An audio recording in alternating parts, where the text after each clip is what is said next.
Veamos todos los ingredientes activos para la tos seca, y los productos relacionados en el mercado. En primer lugar, digamos que los antitusígenos deben usarse con precaución, en toses productivas con mucha flema, para no dificultar su expulsión. En estos casos, es posible usarlos solo antes de irse a dormir, en caso de que la tos perturbe el sueño. Los antitusígenos pueden ser, con acción central, con acción periférica, con acción central y periférica. Luego, también se puede usar, productos naturales, emolientes, mucoprotectores. Los principios activos con acción central, inhiben el reflejo de la tos, actuando sobre el centro de la tos, que se encuentran en el cerebro. Tenemos varios ingredientes activos. Comencemos con la codeína. Teóricamente sería el supresor de la tos más poderoso. Es un derivado del opio, y puede causar adicción. Se recomienda no más de 3 días para evitar este riesgo. También, tiene otros efectos secundarios. Entre los más comunes hay, somnolencia, estreñimiento, en algunas personas incluso náuseas. Inhibe el centro de la respiración, siempre a nivel del cerebro, por lo tanto, precaución en personas con problemas respiratorios. También tiene un efecto analgésico. En España requiere prescripción médica. Luego tenemos el butamirato, menos peligroso que los opioides, porque no inhibe el centro de la respiración. Sigue el destrometorfano, que en dosis muy altas, tiene un efecto psicoactivo. Puede inhibir el centro de la respiración pero menos que la codeína. Luego tenemos otros similares, como dimemorfano, noscapina, pentoxiberina, folcodina, la última es la tipepidina, que también tiene un efecto expectorante. En España, solo el destrometorfano está presentes como productos de venta libre, y por lo tanto, no requieren prescripción médica. Con solo destrometorfano tenemos todos estos. Luego en asociación con otros ingredientes activos, tenemos frenadol, que lleva paracetamol para el dolor y fiebre, y clorfenamina para la secreción nasal, que es un antihistamínico anti-H1 y que causa somnolencia. Muy similar es el Gripanate, que como antihistamínico anti-H1 tiene la doxilamina.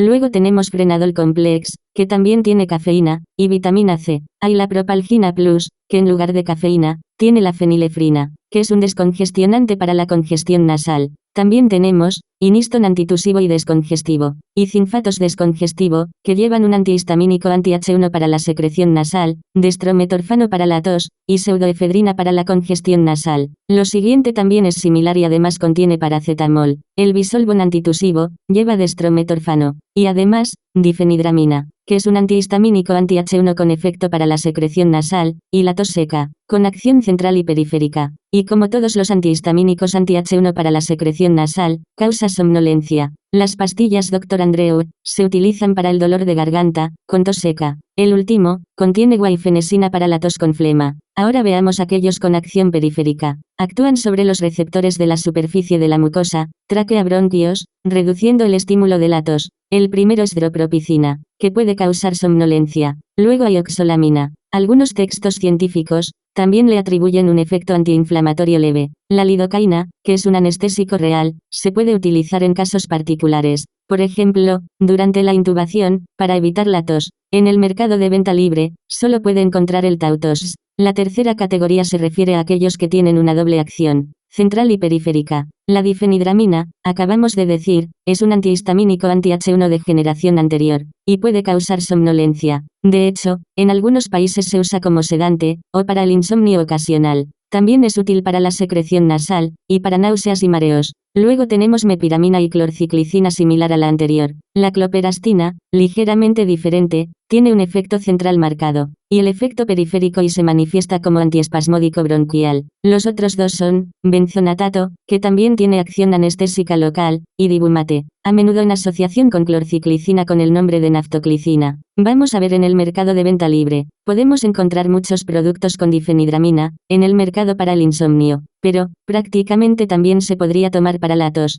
El bisolbon antitusivo compositum, también contiene destrometorfano. Al final todos los productos se contienen cloperastina. Entre los productos naturales, con efecto sedante de la tos, tenemos, Alcanfor, que tiene una ligera acción antitusiva. Recordamos, precaución en niños y lactantes, personas con riesgo de convulsiones y asmáticos. Y luego el Capsicum. En el mercado, hay muchos productos disponibles especialmente en herbolarios. Por último, los emolientes mucoprotectores, normalmente presentes como excipientes en jarabes, tienen una acción emoliente, alivian la irritación de las mucosas, y consecuentemente, ayudan en caso de tos. Entre los más conocidos hay, metilcelulosa, propilenglicol, glicerina, regaliz, y miel. Como siempre, hay los recuadros verdes, para encontrar rápidamente productos útiles para la tos seca asociada a otros síntomas. Por ejemplo, vamos a ver, secreción nasal, tos seca, dolor. Aquí, podemos encontrar los productos útiles. Gracias por escuchar. Hasta luego.